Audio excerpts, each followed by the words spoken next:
आइए चेस्ट के बारे में आइए। लंग्स में तो एयर होता है, लंग्स में एयर होता है। अगर नॉर्मल लंग्स का अल्ट्रासाउंड किया जाए तो नॉर्मल है तो उसमें कुछ नहीं दिखेगा, क्या उसमें तो एयर होता है। एयर में तो अल्ट्रासाउंड रेडिएशन पार नहीं करते तो कुछ नहीं दिखेगा। लेकिन लंग्स का दो लेयर होता है। Lungs is covered by pleura. Pleura का दो लेयर होता है, एक पैराइटल प्लूरा, एक विस्लर प्लूरा। बीच में प्लूरल स्पेस होता है।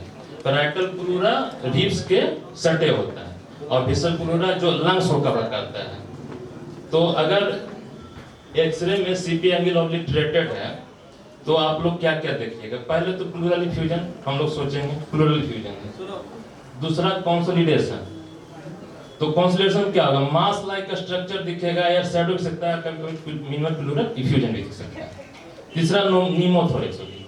तो नीमोथोरेक्स में एक्सरे में कुछ नहीं दिखेगा, अल्ट्रासाउंड में कुछ नहीं दिखेगा, लेकिन एक्सरे में सीपी एंगल ऑब्लिटरेटेड रहेगा। तो आपको अल्ट्रासाउंड में कुछ नहीं दिखेगा लेकिन एक्सरे में सीपी एंगल ऑब्लिटरेटेड होगा। तो सर्जन फोटो देख के समझ जाएंगे कि नीमोथोरेक्स है। हमको कुछ नहीं दिखेगा अल्ट्रासाउंड में, ये नहीं कि हमको नहीं दिखा तो है ये नहीं, ये नहीं बोलना है। SpO2 तो सब कंडीशन में घटेगा। पायोथेरिक्स फ्यूजन में डॉट डॉट डॉट टिक हो रहेगा, पायोथेरिक्स फीवर रहेगा। अब इसमें भी वही कंसेप्ट है कि एटीटी उसको निकालने के बाद जांच के लिए भेजेंगे, एटीटी भी चलान से पड़ सकता है। और हीमोथोरेक्स, हीमोथोरेक्स मतलब खून रहेगा। अब प्लूरल फ्यूजन दो टाइप का होता है, ट्रांजुडेट, एक्जुडेट। ट्रांजुडेट जनरली किसी ऑर्गन के फेलियर होने से होगा, जैसे कार्डियक फेलियर हो जाए, किडनी फेलियर हो जाए, क्रोनिक लीवर डिजीज हो जाए, थायराइड हो जाए। लेकिन एक्जुडेट जनरली ट्यूबरकुलस होगा।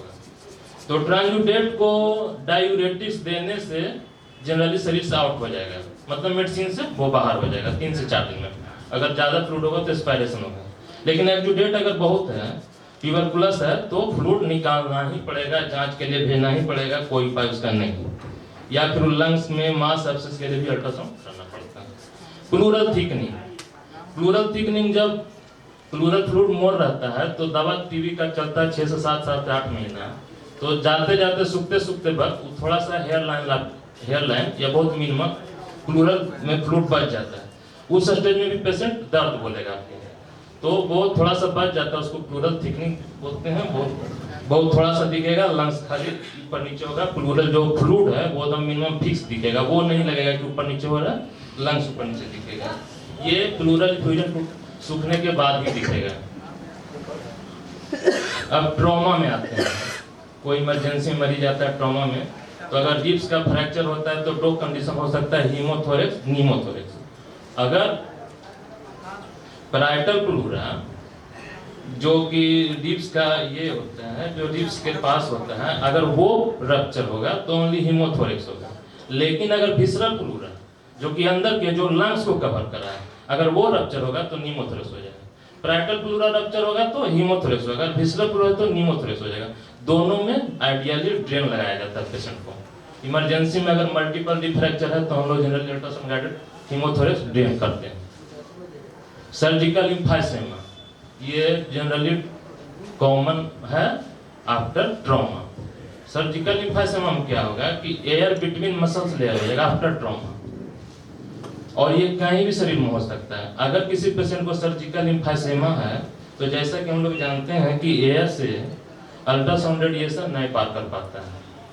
तो सर्जिकल लिम्फाइसेमा होगा तो कुछ भी नहीं दिखाई देगा। हो सके आपको लीवर दिखाई ना दे, स्प्लीन नहीं दिखाई दे, किडनी दिखाई ना दे, लेकिन आपको वहां पे लगेगा कि मसल्स फुला हुआ। वहां पे जैसे ही प्रोब लगाएंगे अंदर रेडिएशन नहीं जाएगा, कुछ नहीं दिखेगा।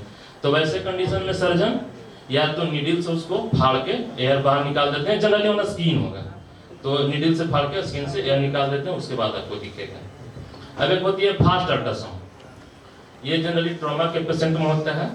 फास्ट अल्ट्रासाउंड का मतलब होगा focus assessment of sonography technique. ये फिजिशियन और सर्जन करेंगे।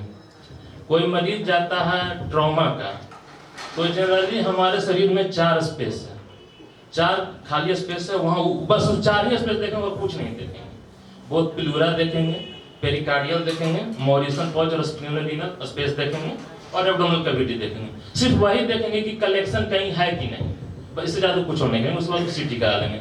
वो सर्जन या फिजिशियन सिर्फ इमरजेंसी में करेंगे। हम लोग के पास आएंगे तो हम लोग लीवर का कंट्यूजन लेसरेशन स्प्लीन का, हेमाटोमा, स्प्लीन लेसरेटेड हम लोग तो देखेंगे, लेकिन वो जनरली 4 देखेंगे, उसको तो छोड़ देंगे पेशेंट को। ठीक है सर। अब एसाइटिस में आइए। एसाइटिस का कॉज क्या क्या है बताइए तो। अच्छा हम बोलते हैं सीएलडी में होता है प्रोटीन का, लीवर प्रोटीन का निर्माण करता है, प्रोटीन का निर्माण डिस्टर्ब होने के चलते ब्लड थीन हो जाता है, उसके से ब्लड का जो मटेरियल होता है, जो फ्लूइड होता है, वो नली से, ब्लड के नली से बाहर आ जाता है, वो धीरे धीरे एक्युमुलेट हो जाता है एब्डोमेन में, चाहे कोई भी फ्री फ्लूइड स्पेस में, चाहे चेस्ट में हो जाए चाहे यहाँ हो जाए। हार्ट डिजीज में होती है, हार्ट डिजीज में भी एसाइटिस हो सकता है, सीकेडी में हो सकता है, क्या कि प्रोटीन का तो उसमें प्रोटीन को तो वो नहीं छान पाता है किडनी, उसमें भी हो सकता है। पैंक्रियाटाइटिस में हो सकता है, ट्यूबरकुलोसिस में हो सकता है। और तो फिर यहाँ फिर एसाइटिस भी 2 तरह का हो जाएगा, ट्रांजुडेट एक्यूटेट।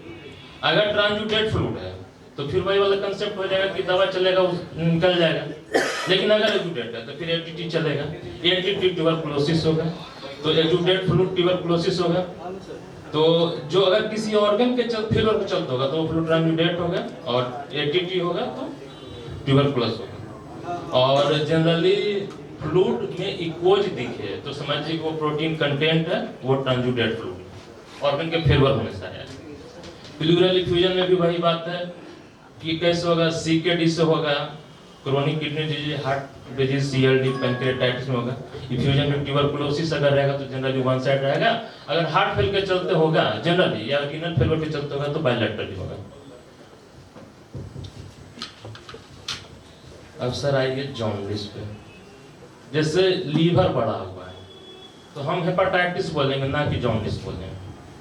अगर लीवर बढ़ा हुआ है, एजीपीटी बढ़ा हुआ है तो हम हेपाटाइटिस जनरली बोलेंगे, जॉन्डिस नहीं। जॉन्डिस हम कब बोलेंगे, जब सीरम बिलिरुबिन बढ़ा है ब्लड में, तब जॉन्डिस बोलेंगे। हेपाटाइटिस में लीवर इनलार्ज रहेगी, जीवी वाली एडिमा मिलेगा। ए कैलकुलस कोलिसिस्टाइटिस जानते हैं, ए माने एब्सेंट, ए माने एब्सेंट जी। तो सीरम बिलिरुबिन ब्लड में बढ़ा रहेगा तो एसजीपीटी के कारण बढ़ सकता। एसजीपीटी, अच्छा एसजीपीटी हार्ट फेलियर में भी बढ़ेगा, एसजीपीटी हार्ट फेलियर में बढ़ेगा। इसीलिए हम बोल रहे हैं कि हेपाटाइटिस मतलब जॉन्डिस को नहीं बोलेंगे, ये ना कि उसको भी जॉन्डिस बोल देंगे। हार्ट फेलियर में भी या ट्रॉमा में भी एसजीपीटी बढ़ जाएगा आपको। अब जॉन्डिस 2 तरह का होता है, मेडिकल और ऑब्स्ट्रक्टिव जॉन्डिस। मेडिकल जॉन्डिस में तो रोज मिलता है टेंडर हेपेटोमेगाली, जीवी वाली oedema, cirrhosis, hepatitis. Obstructive jaundice में जान ही रहे कि सबसे क्लिनिकल फीचर ऑब्स्ट्रक्टिव जॉन्डिस पकड़ने का कि इचिंग ओवर बॉडी। अगर किसी पेशेंट को इचिंग ओवर बॉडी है तो उसको ऑब्स्ट्रक्टिव जॉन्डिस है, समझ जाइए उसको ठीक होने वाला नहीं है, वो कितना भी दवा करा दे। तो ऑब्स्ट्रक्टिव जॉन्डिस सीवीडी स्टोन्स होगा, या सीवीडी का ऑब्स्ट्रक्शन बाई कोई मास हो जाए, सीवीडी में मास हो, या जीवी नेक का मास हो, या पेरीपेनक्रिएटिक हेड मास हो, या पेरिएम्पुलरी मास हो। पेरिएम्पुलरी मास जनरली अल्ट्रासाउंड में नहीं मिलती है, इट इज डायग्नोस्ड बाय सीटी एंड एमआरआई। या लिम्फ नोड एट पोर्टा हिपैटिस हो तो मिलेगा। जो जहां सीवीडी का कंप्रेशन होगा तो ऑब्स्ट्रक्शन होगा, ऑब्स्ट्रक्शन होगा तो फिर ब्लड में सीरम बिलिरुबिन का लेवल बढ़ेगा। Portal hypertension, enlarge spleen with dilated portal vein and splenoportal vein. Advance stage में varices at splenic porta hepatis. एगो फोटो दिखाई ना मेरे को, वीडियो। एगो पेशेंट आया था 4-5 दिन पहले मेरे पास। सर देखिएगा प्लीज सर, वो पहले फोटो, पहले मरीज का फोटो दिखाए। हाँ मरीज एक पेशेंट आया था ओपीडी में दिखाने के लिए, हीमोग्लोबिन बहुत कम था, बिलिरुबिन बहुत बढ़ा था, और पेशेंट के अम्बलाइकस के पास मल्टीपल टॉर्चुअस वेनस स्ट्रक्चर है। लोग तो जनरली भाषा में लोग हर्निया समझ लेंगे कि ये हर्निया ही हो सकता है, लेकिन फिर इसका वीडियो दिखाइए। वीडियो स्क्रीन पे है वो, केयर पे वो स्क्रीन पे है, देखिए स्क्रीन में वेनस टॉर्चुअस स्ट्रक्चर दिख रहा है, फिर उसमें कलर फ्लो डाला गया तो देखा गया कि इसमें तो ब्लड फ्लो है। तो ये कोलैटरल्स है, advance stage of portal hypertension. एक फायर स्टेज होता है और फिर इक्वलैटरल्स है, मल्टीपल। सुपीरियर मेजेंटिक वेन्स आया है जो कि एक्स्ट्रा एब्डोमिनल की तरफ, एब्डोमेन की तरफ आ गया है। देखिए पहले फोटो देखिए, फोटो देखना चाहिए ना, फोटो आए और फोटो बहुत सी का दिखाई नहीं आ रही ये वेरिसेज होता है। अच्छा वेरिसेज का ये देखिए, वेरिसेज है। पोर्टा हेपेटिस के पास मल्टीपल छोटे छोटे टॉर्चुअस वेनस स्ट्रक्चर है। कलर फ्लो डाले, कलर को करना, ये पोर्टल वेन वेरिसेज है। और वो वेरिसेज ही है, कोलेक्टल से भी कोलेक्टल से। इसमें होगा क्या पेशेंट को, पेशाब या पैखाना या उल्टी, कहीं से भी ब्लड का लॉस होगा, खून जाएगा, तो हीमोग्लोबिन कम रहेगा। तो होगा, ये होता कैसे है लीवर में, मतलब पोर्टल हाइपरटेंशन का मतलब कि blood pressure raised on system of veins. तो सीएलडी के चलते लीवर का वेसल्स डैमेज होता है, जिसके कारण लीवर में सप्लाई घट जाता है, अतः पोर्टल वेन में प्रेशर बढ़ जाता है, जिसके चलते पोर्टल वेन डायलेटेड होता है और फिर मल्टीपल छोटे रास्ता बना लेता है, छोटा रास्ता बना लेता है, जिसके चलते छोटा वेरिसेज होता है। और वेरिसेज रप्चर होने पे ब्लीडिंग होता है। जनरली वेन में होगा, क्योंकि वेन में वेलोसिटी स्लो होता है, आर्टरी में वेलोसिटी बहुत तेज होता है, आर्टरी में इससे नहीं होगा, वेन में ही होगा ये वाला। ये पोर्टल हाइपरटेंशन है, डायमीटर देख रहे हैं 1.58 सेंटीमीटर है।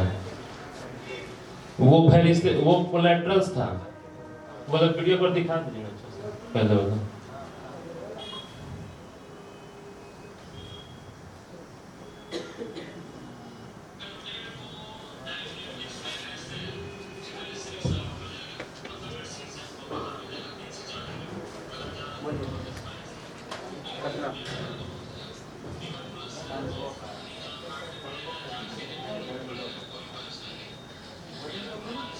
देख रहे हैं ना, कलर है ना,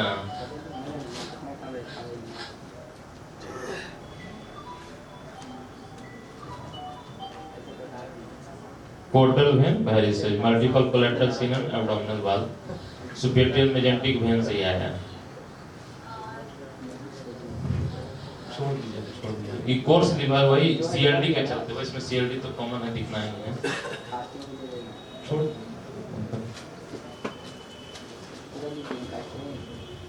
अब सर लीवर पे आते हैं।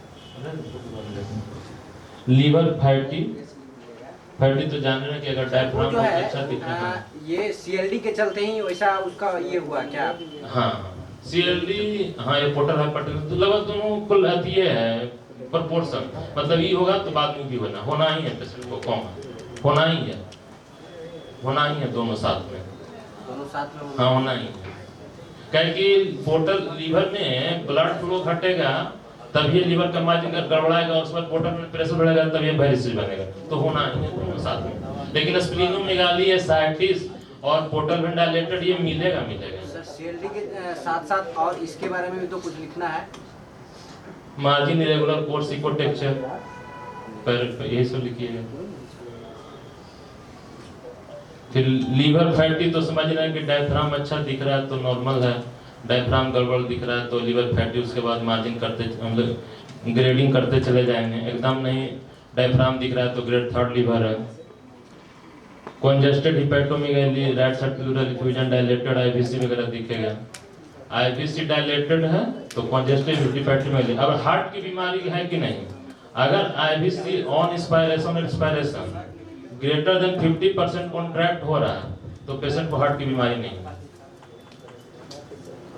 आईवीसी के कंप्रेशन आप लोग केयर कर सकते हैं, ऑन इंस्पायरेशन मतलब सांस लीजिए सांस छोड़िए, आईवीसी देखिए कोलैप्स हो रहा है कि नहीं।